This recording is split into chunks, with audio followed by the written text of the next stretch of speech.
بسم اللہ الرحمن الرحیم۔ السلام علیکم ورحمۃ اللہ وبرکاتہ۔ پنجاب کے شہر گوجرانوالہ میں ایک حکیم صاحب ہوا کرتے تھے جن کا مطب ایک پرانی سی عمارت میں ہوتا تھا۔ حکیم صاحب روزانہ صبح مطب جانے سے قبل بیوی کو کہتے کہ جو کچھ آج کے دن کے لیے تم کو درکار ہے ایک چٹ پر لکھ کر دے دو۔ بیوی لکھ کر دے دیتی۔ آپ دکان پر آ کر سب سے پہلے وہ چٹ کھولتے۔ بیوی نے جو چیزیں لکھی ہوتی ان کے سامنے ان چیزوں کی قیمت درج کرتے، پھر ان کا ٹوٹل کرتے، پھر اللہ تعالیٰ سے دعا کرتے کہ یا اللہ، میں صرف تیرے ہی حکم کی تعمیل میں تیری عبادت چھوڑ کر یہاں دنیا داری کے چکروں میں آ بیٹھا ہوں۔ جو ہی تو میری آج کی مطلوبہ رقم کا بندوبست کر دے گا میں اسی وقت یہاں سے اٹھ کر چلا جاؤں گا۔ اور پھر یہی ہوتا۔ کبھی صبح کے 9:30، کبھی 10 بجے حکیم صاحب مریضوں سے فارغ ہو کر واپس اپنے گاؤں چلے جاتے۔ ایک دن حکیم صاحب نے دکان کھولی، رقم کا حساب لگانے کے لیے چٹ کھولی تو وہ چٹ کو دیکھتے ہی رہ گئے۔ ایک مرتبہ تو ان کا دماغ گھوم گیا۔ ان کو اپنی آنکھوں کے سامنے تارے چمکتے ہوئے نظر آ رہے تھے، لیکن جلد ہی انہوں نے اپنے اعصاب پر قابو پا لیا۔ آٹے دال وغیرہ کے بعد بیگم نے لکھا تھا بیٹی کے جہیز کا سامان۔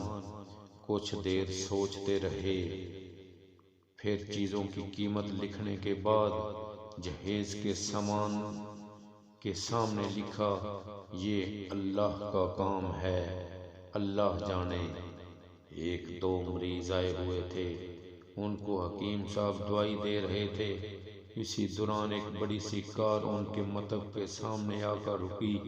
حکیم صاحب نے کار یا صاحب کار کو کوئی خاص توجہ نہ دی، کیونکہ کئی کاروں والے ان کے پاس آتے رہتے تھے۔ دونوں مریض دوائی لے کر چلے گئے۔ وہ سوٹڈ بوٹڈ صاحب کار سے باہر نکلے اور سلام کر کے بینچ پر بیٹھ گئے۔ حکیم صاحب نے کہا اگر آپ نے اپنے لیے دوائی لینی ہے تو ادھر سٹول پر آ جائیں تاکہ میں آپ کی نبض دیکھ لوں، اور اگر کسی مریض کی دوائی لے کر جانی ہے تو بیماری کی کیفیت بیان کریں۔ وہ صاحب کہنے لگے حکیم صاحب میرا خیال ہے آپ نے مجھے پہچانا نہیں، لیکن آپ مجھے پہچان بھی کیسے سکتے ہیں، کیونکہ میں 15-20 سال بعد آپ کے مطب میں داخل ہوا ہوں۔ آپ کو گزشتہ ملاقات کا احوال سناتا ہوں، پھر آپ کو ساری بات یاد آ جائے گی۔ جب میں پہلی مرتبہ یہاں آیا تھا تو وہ میں خود نہیں آیا تھا، خدا مجھے آپ کے پاس لے آیا تھا، کیونکہ خدا کو مجھ پر رحم آ گیا تھا اور وہ میرا گھر آباد کرنا چاہتا تھا۔ ہوا اس طرح تھا کہ میں لاہور سے میر پور اپنی کار میں اپنے آبائی گھر جا رہا تھا۔ عین آپ کی دکان کے سامنے ہماری کار پنکچر ہو گئی۔ ڈرائیور کار کا پہیہ اتار کر پنکچر لگوانے چلا گیا۔ آپ نے دیکھا کہ میں گرمی میں کار کے پاس کھڑا ہوں۔ آپ میرے پاس آئے اور آپ نے مطب کی طرف اشارہ کیا اور کہا کہ ادھر آ کر کرسی پر بیٹھ جائیں۔ اندھا کیا چاہے 2 آنکھیں۔ میں نے آپ کا شکریہ ادا کیا اور کرسی پر آ کر بیٹھ گیا۔ ڈرائیور نے کچھ زیادہ ہی دیر لگا دی تھی۔ ایک چھوٹی سی بچی بھی یہاں آپ کی میز کے پاس کھڑی تھی اور بار بار کہہ رہی تھی چلیں نا، مجھے بھوک لگی ہے۔ آپ اسے کہہ رہے تھے بیٹی تھوڑا صبر کرو ابھی چلتے ہیں۔ میں نے یہ سوچ کر کہ اتنی دیر سے آپ کے پاس بیٹھا ہوں مجھے کوئی دوائی آپ سے خریدنی چاہیے تاکہ آپ میرے بیٹھنے کو زیادہ محسوس نہ کریں۔ میں نے کہا حکیم صاحب میں 5 سال سے انگلینڈ میں ہوں۔ انگلینڈ جانے سے قبل میری شادی ہو گئی تھی، لیکن ابھی تک اولاد کی نعمت سے محروم ہوں۔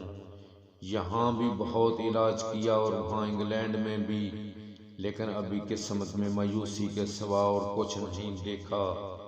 آپ نے کہا میرے بھائی توبہ استغفار پڑھو، خدا را اپنے خدا سے مایوس نہ ہو، یاد رکھو اس کے خزانے میں کسی شے کی کمی نہیں۔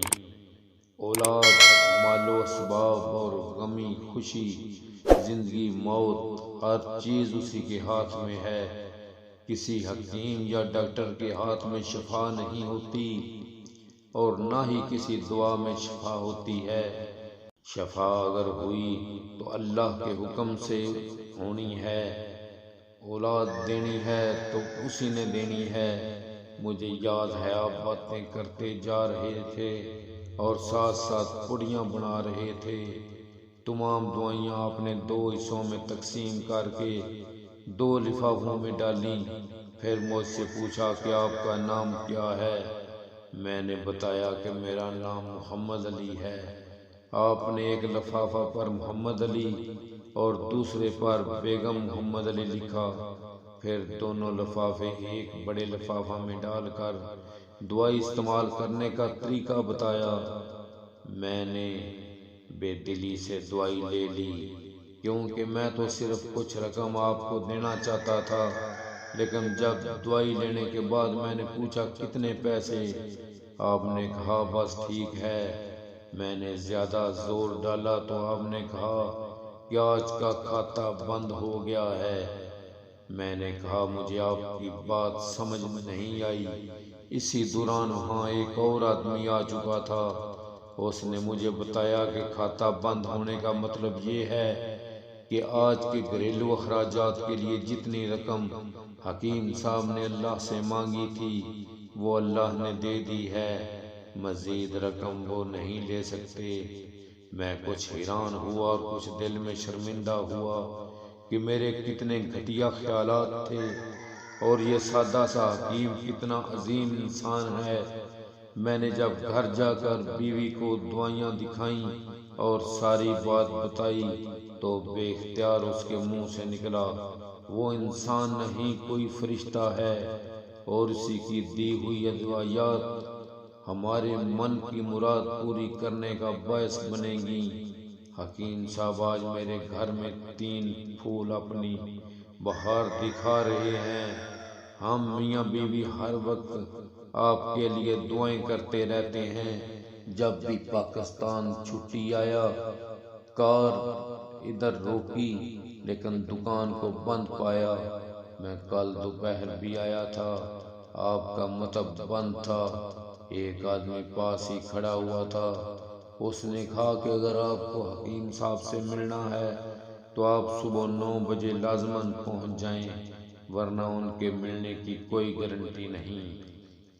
اس لیے آج میں سویرے سویرے آپ کے پاس آ گیا ہوں۔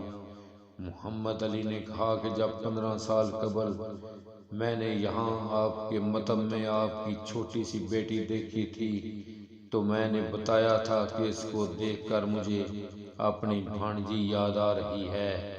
حکیم صاحب ہمارا سارا خاندان انگلینڈ سیٹل ہو چکا ہے، صرف ہماری ایک بیوہ بہن اپنی بیٹی کے ساتھ پاکستان میں رہتی ہے۔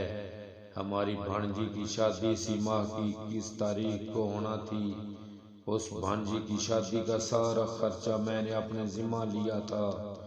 10 دن قبل کسی کار میں اسے میں نے لاہور اپنے رشتہ داروں کے پاس بھیجا کہ شادی کے لیے اپنی مرضی کی جو چیز چاہے خرید لے۔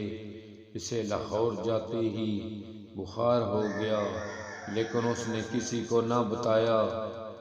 بخار کی گولیاں ڈسپرین وغیرہ کھاتی اور بازاروں میں پھرتی رہی۔ بازار میں پھرتے پھرتے اچانک بے ہوش ہو کر گر پڑی۔